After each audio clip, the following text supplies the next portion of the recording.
Yo, what it is? How you be? How you doing? It's your boy BMacBtheez coming at you again with another Enough Said report. Holla at your boy. Hit me up on all the social medias. Simply, it's easy. It's at BMacBtheez and also at the BMacGarity. Those are the two ways of communication. You'll see me on the social platforms. Um, Man, so we had a whopper of a trade yesterday on Father's Day. For those of y'all who are NBA fans, I mean, you're excited about any kind of news come across the board, NBA related, especially when it's a big move. And this is a big move. This is a move that is clearly based off of the NBA, CBA, and those ramifications of having your team in the second apron. These teams do not want to be in the second apron.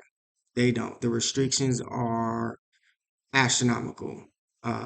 Your team is totally crippled. So when we see these kinds of deals, people want to jump to just look at the deal at the surface level, and it's a lot more than just the surface level of the deal.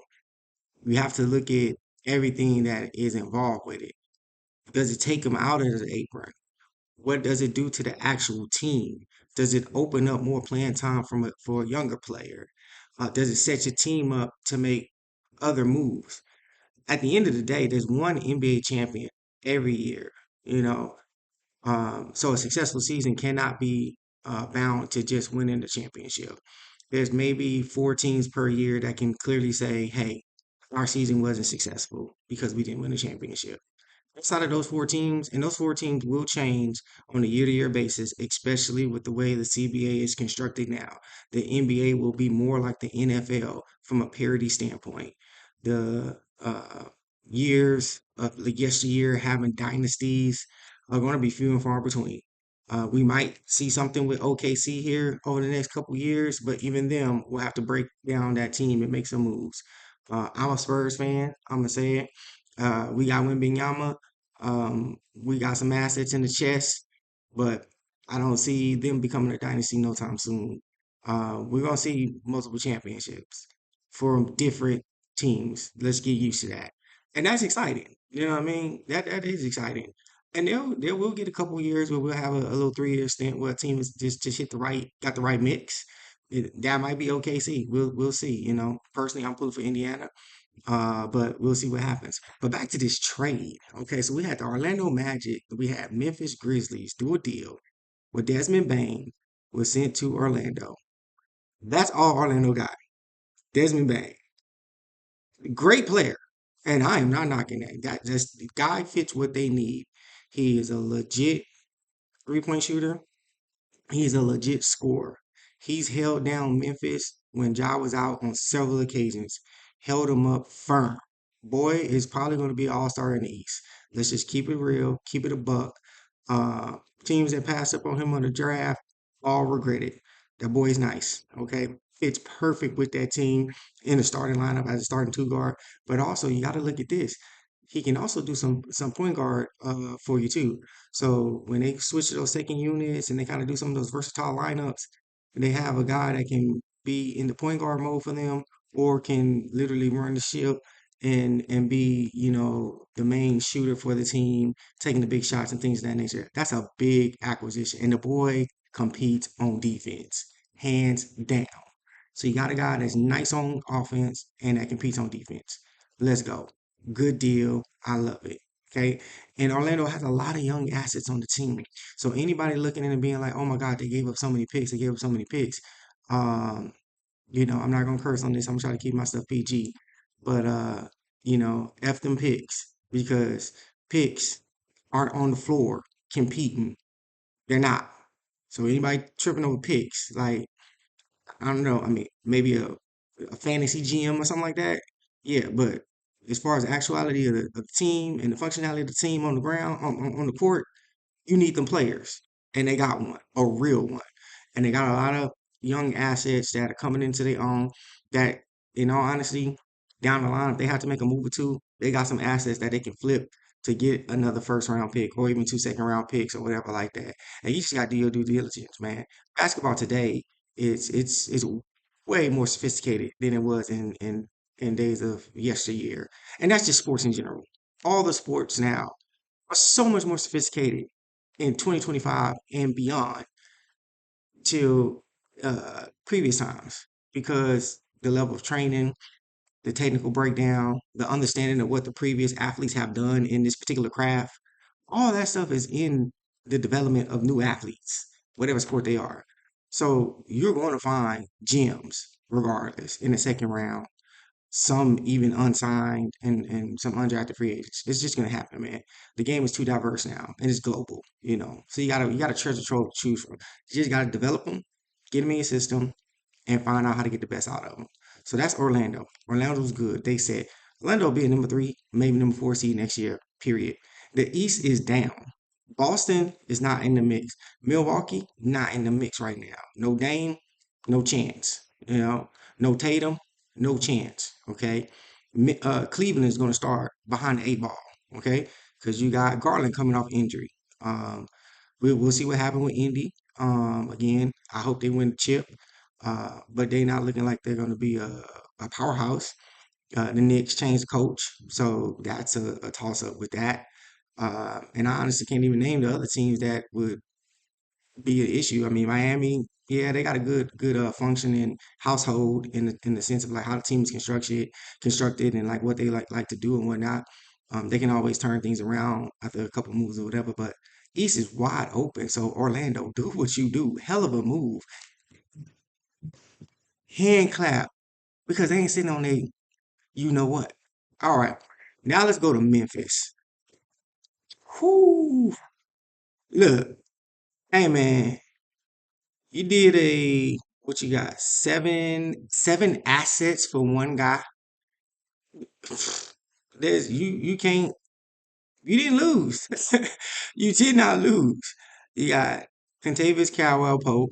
Sometimes I like to call him Contavious Can't Shoot Pope. But that's just a little funny joke I have. I did not originate that. A gentleman that calls into an NBA show all the time, he does. So I don't want nobody saying I stole it. So I'm gonna just get credit like that. I ain't get no names out. Like I said, I ain't got no fame yet or anything like that. And I ain't even doing this for fame. I'm just doing this because I think I got something to say, and I think people would like the way that I deliver some things. You know what I mean? But Contavious Caldwell Pope, my man is a two-time NBA champion on two different teams, playing two different types of roles, similar but different roles in different capacities. But the similarity that he had in those championship teams, he was a three-point guy and basically a three and D guy.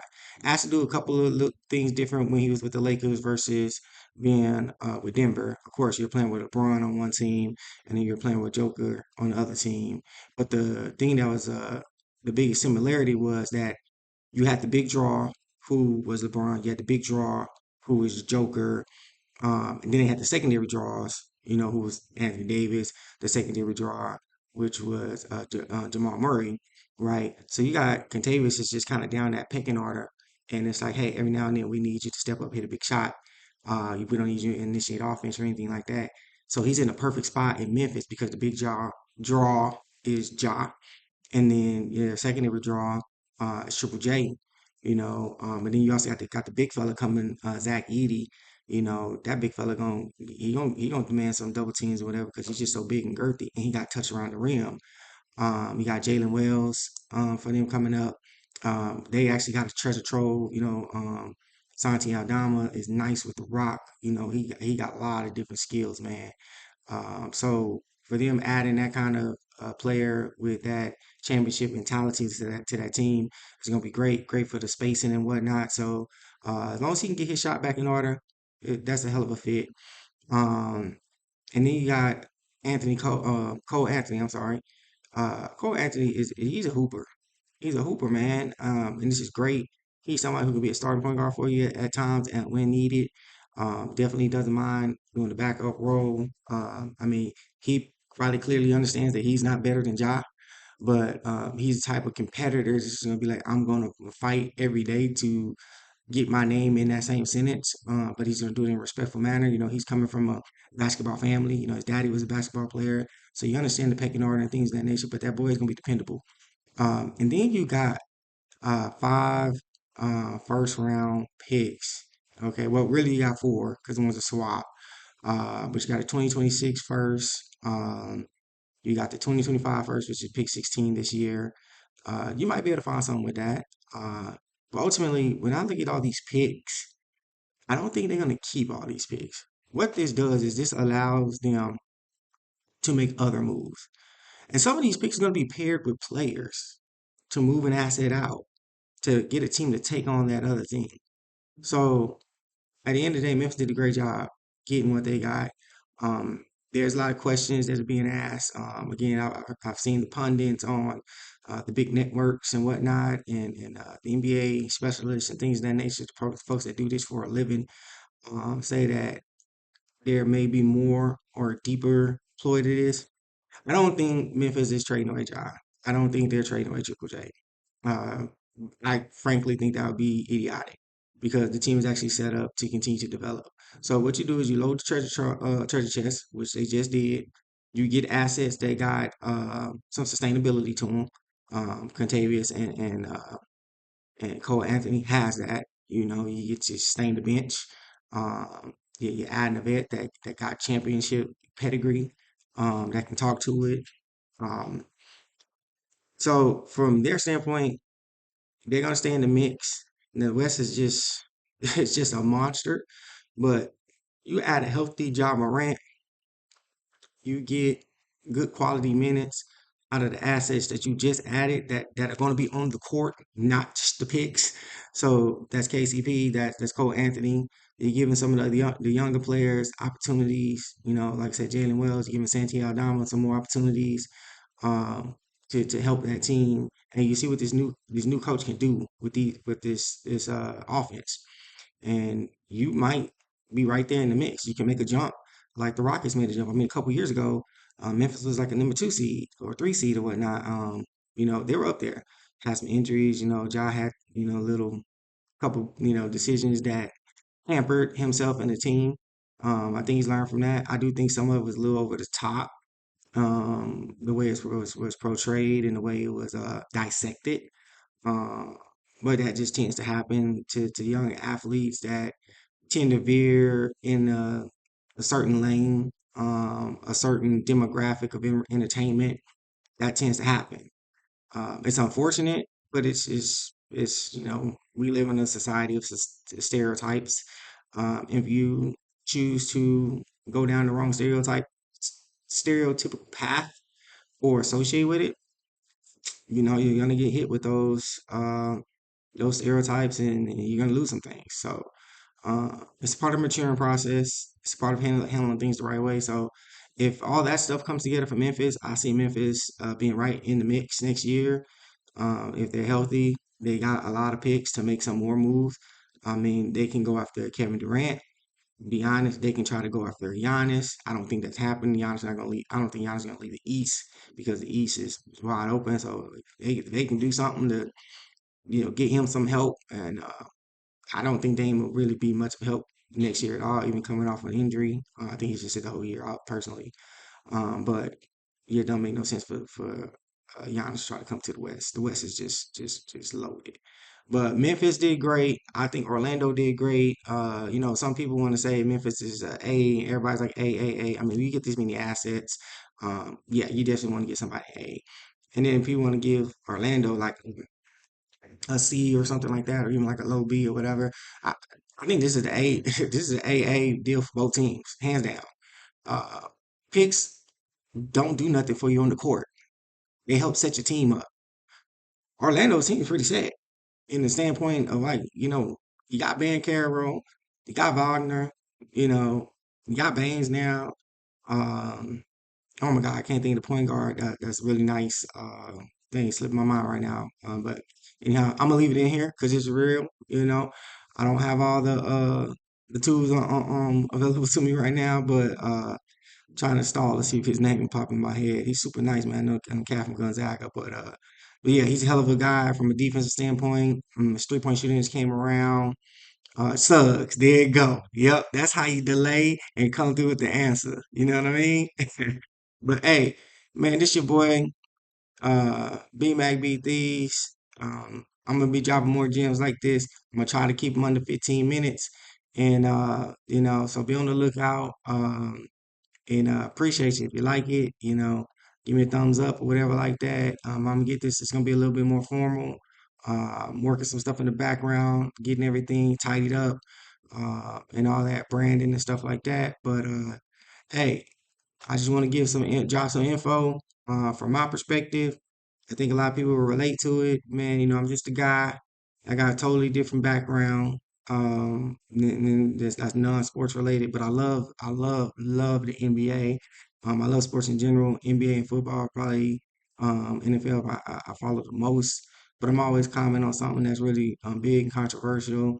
You know, things that's coming up, big fights or anything like that. So I'm gonna drop some gems and hope to get this going. I got a couple buddies that I'm gonna chime in with and see if they want to get down on this. And let's just see. Let's see if the world want to hear more from BMacBtheez, man. I'll let you boy. Enough said.